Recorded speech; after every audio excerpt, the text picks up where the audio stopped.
Hello, and thank you for joining our weekly series about our brains, the minds they create, and the infinite possibilities in which we use them.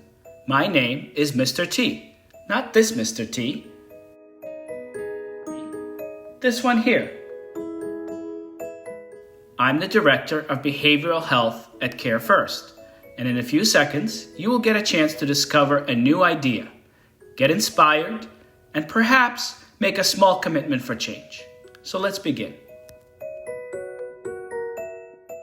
Did you see that? Your brain did, and now a sudden release of dozens of stress-producing hormones and neurotransmitters are flooding your brain. These chemicals instantly interrupt the normal functioning of your brain, impairing logic, reason, language processing, and even communications. Simply seeing a list of negative words just for a few seconds will make a very anxious or depressed person feel worse. And the longer you continue to think about them, the more you can harm key brain networks that regulate your memory, thoughts, and emotions. Your sleep, appetite, and the ability to experience long-term joy can all be disrupted by dwelling on negative words. When you voice your negativity, additional stress chemicals will be released, not only in your brain, but in the listeners as well. The listener will experience increased anxiety and irritability, leading to diminished cooperation and trust. As a matter of fact, merely being in the presence of negative people will make you more intolerant of others. Negative thinking is self-perpetuating. The more you take part in negative conversations with friends or family, the more difficult it becomes to stop. When spoken with anger, negative words can cause even more harm, sending alarm messages throughout the brain, impeding on the decision-making centers in the frontal lobe, leading to a decreased ability to behave rationally. Now let's help you interrupt this natural tendency to worry.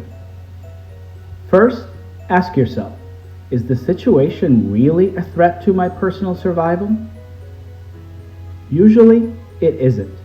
And the sooner you can disrupt the brain's reaction to an imagined threat, the quicker you can take sensible action to solve the problem. If done fast, the possibility of etching a permanent negative memory into your brain would be significantly reduced.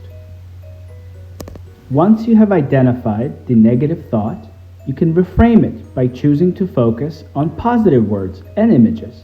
When therapists show patients how to turn negative thoughts and worries into positive affirmations, they're able to regain self-control and confidence. But wait, there's just one problem.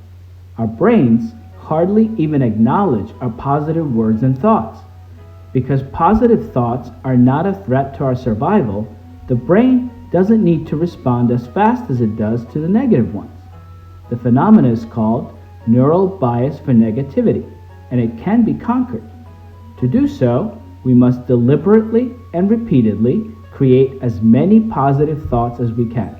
For each expression of negativity, 3 to 5 positive thoughts will be needed. Surprisingly, it's not even important for positive thoughts to be rational. They will still boost your sense of well-being and satisfaction. Positive thinking can help you develop a better attitude towards life. You'll feel better, live longer, and build more meaningful relationships with others, at home and at work. Thank you for joining me today. I hope you enjoyed this presentation and will come back next week.